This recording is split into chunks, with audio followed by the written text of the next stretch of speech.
Fala, Rovai, o editorial do Fórum 11:30, queridas, queridos e queridos. Saiu o Datafolha, a esperada pesquisa eleitoral, talvez a mais esperada de todas, não só desde que os candidatos já podem se chamar de candidatos e não mais de pré-candidatos, essa grande hipocrisia, mas porque neste ano as coisas estavam muito, como diria um amigo meu, mal paradas. Não estava tendo grandes mudanças e não havia novidades, não haviam novidades que permitiam imaginar que essas mudanças poderiam ocorrer.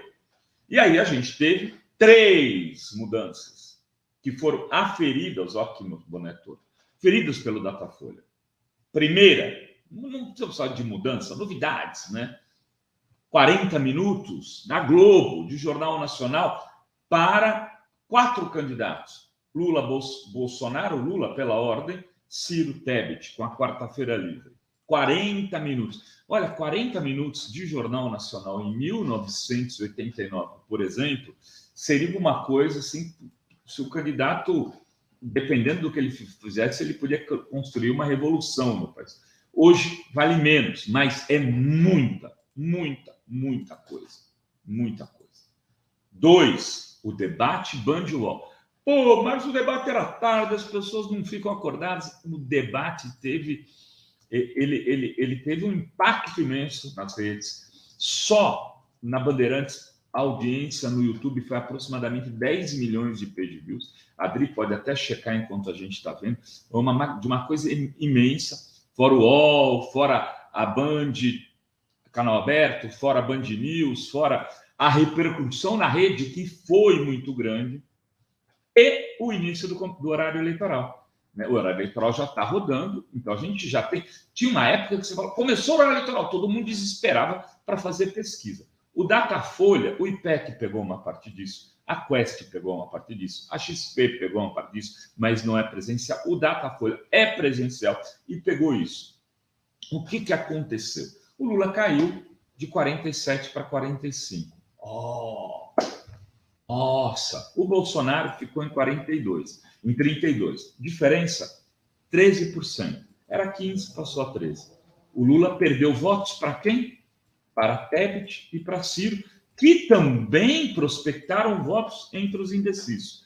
Ciro, que tinha gente do campo cirista, o Ciro vai destruir. Foi de 7 para 9. Inclusive, se a gente for olhar, tudo isso está meio que na margem de erro. Mas me parece, sim, uma tendência. Né? Ciro foi de 7 para 9. E Tebet foi de 2 para 5. Aliás, que entre nós, no Fórum 11:30 de ontem, aqui com o Luiz Costa Pinto e com a Adri, este blogueiro que vos fala, cravou 5% para Tebet. Falei, Tebet vai aparecer com 5%. Também falou, Ciro vai crescer um pouco, Lula vai cair um pouco, e errei no seguinte, achava que o Bolsonaro ia cair 1 ponto para 31. No resto, a gente acertou. Ontem mesmo falou, mas Rovai, esse negócio de ficar chutando. Não é chute. É olhando as pesquisas que saíram antes e olhando o cenário, o que aconteceu de novo e que poderia implicar em algum tipo de mudança. Lula não foi bem no debate da Band UOL. Teve gente que falou, não, ele foi maravilhoso. Não foi. A gente tem que fazer avaliação não com um torcedor de futebol. O torcedor de futebol é outra coisa. Quando você faz análise política, você tem que se ater aos dados. Em relação ao JN, há quase um consenso de que ele foi muito bem. Eu fiz aqui, inclusive no dia do JN, eu fiz assim, digamos, uma análise menos otimista. Eu acho que ele foi tecnicamente bem do ponto de vista do discurso, mas que a voz dele, do jeito que estava, ele estava rouco, ele começou tossindo, ele teve, a voz irritou ele no percurso ali, e que aquilo, para um certo eleitorado, podia implicar em uma perspectiva de que o Lula não está tão bem, coisa do que foi utilizada, inclusive, de maneira torpe, abjeta pelo Ciro Gomes. Lula, uma amiga minha aqui de Santos, Cristina Bis, tem dito: Lula tem que andar do lado, como uma fonoaudióloga, do lado dele, fazer exercício, cuidar dessa voz. Isto é importante, porque, inclusive, para acabar com essa discurseira estúpida de gente como Ciro, que fica jogando fantasmas ao léu. Enfim, o Lula teve essa apresentação no JN e ela não implicou em crescimento. Agora a gente pode ver isso de forma clara. E o horário eleitoral, pelo jeito, está no 0 a 0. Todo mundo mais ou menos do mesmo tamanho. As campanhas, inclusive, estão muito pouco criativas. Nenhuma campanha se destaca. Parece que já não há mais novidade no marketing político, ou se for acontecer, não será nessa eleição. Né? Falta um Joãozinho 30 aí no marketing político, um cara que venha e revolucione isso daí, porque a coisa assim é mais do mesmo, uma coisa modorrenta. Você olha ali, parece uma coisa do século passado. Isso não vai mexer com a eleição. E aí entra, para a gente ir finalizando, o Alexandre Padilha já está por aqui nos bastidores. Eu queria fazer duas considerações que me parecem importantes.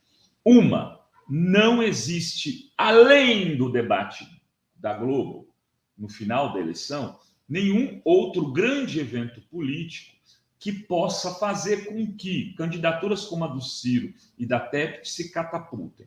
A Tebet ainda tem um pedaço maior no horário eleitoral gratuito. Ela tem tempo por conta do MDB e do PSDB e da aliança que eles fizeram. O Ciro não tem nem isso. O Ciro, então, vai ter mais dificuldade ainda do que a Tebet para crescer, inclusive porque o partido dele não tem alianças importantes em lugar nenhum. Tebet também não tem governadores apoiando, mas ela pode fazer uma aliança aqui com Rodrigo Garcia em São Paulo. O Rodrigo Garcia pode assumir mais a Tebet e pode levá-la a crescer aqui. Aqui ela já tem 7. Então a Tebet, a meu ver, tem um potencial de crescimento maior, inclusive, que o do Ciro nessa chamada terceira via. Segunda questão, eu acho que é importante. O Lula tem que caminhar no sentido de construir ponte para convocar o eleitor do Ciro e da Tebet nos últimos 10, 15 dias da campanha para o voto útil. E ele é possível. As pesquisas mostram isso, mostram que é possível aumentar, puxar uma parcela desses votos, mas para isso precisa de uma estratégia, precisa dialogar. E o próprio eleitorado lulista não deveria ficar xingando e atacando o eleitorado desses candidatos nas redes e nas ruas. É preciso ter mais paciência, mais tranquilidade para lidar com quem tem essas opções agora, porque esse voto pode mudar, inclusive, antes do primeiro turno, durante o primeiro turno.